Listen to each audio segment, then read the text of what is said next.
اغرب اشكال الخواتم اللي ممكن تتخيلوها. بصوا ده شكل النضاره كده، بيفكرني باللي كانوا بيطلع لنا في البخت، فاكرينه؟ بصوا ده طقم سنان، الفك كله ده 0/10. ده امشي حاطه سنان في ايدي 10 و2، حرام عليك، الاتنين ما يستاهلش 2 يا خلوصي. بصي البطوطه شبه حد اعرفه، البطوطه دي شبه حد اعرفه، بس جميل، ده حلو، شكله كيوت كده، للاطفال يفرحوا بيها، كلها حاجات للاطفال تفرح بيها. بصوا ده علبه سردين، هو والله شكله حلو، يعني شكله عجبني من بعيد كده، شكله حلو، اعطيته 4 على ظلمته، ده يستاهل 7 كده يعني. ده بقى حلو قوي، ده الساعه ده طالع ترند على فكره، وبقاله كام سنه ترند، شكله حلو قوي اصلا. تشوفي منه الوقت، جميل، اعطيته 10/10.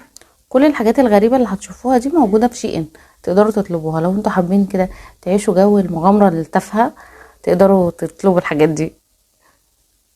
على فكرة في بنات كتير بتحب قوي الحاجات دي. هي بقى بتورينا اغرب الشرابات اللي هي جابتها.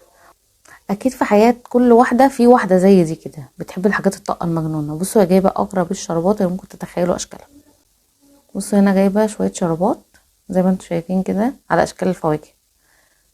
طبعا بتقيم بقى، في بنات بتلبس الحاجات دي في الشارع بجد وهي خارجه. انا بشوف ساعات كده بنات جايه من مراجيح مولد النبي، مش حارمه نفسها من حاجه، اكسسوارات وجابت شرابات وجابت كمان طواقي. بصوا بقى الطاقيه دي، عارفين الطاقيه شكلها ايه؟ 0/10، 5 كتك القرف يا شيخه. شغاله شغاله دي عايزه حفله تنكريه. بصوا دي بقى جعانه شكلها، هي شكلها جعان. ده ايه ده مشروب. بصوا، ما هو بصوا الصور اللي فوق دي هي جايبه نفس الاشكال. احيه. بصراحه منتجات غريبه. طبعا منتجات غريبه، هي بتقيم بقى اللي عاجبها. ايه ده شريك ده ولا ده مين؟ انا من الناس اللي ممكن البس الحاجات الطاقه دي في قلب البيت، بس طبعا ما اطلعش بيها الشارع. يعني البس الحاجه اللي انا عيني تبقى مرتاحه لها. بصراحه مجنونه.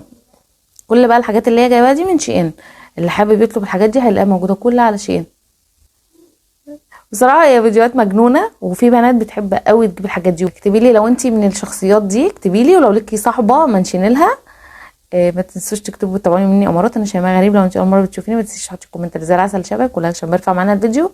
واشوفكم ان شاء الله فيديوهات حلوه كتير تعجبكم. مع السلامه.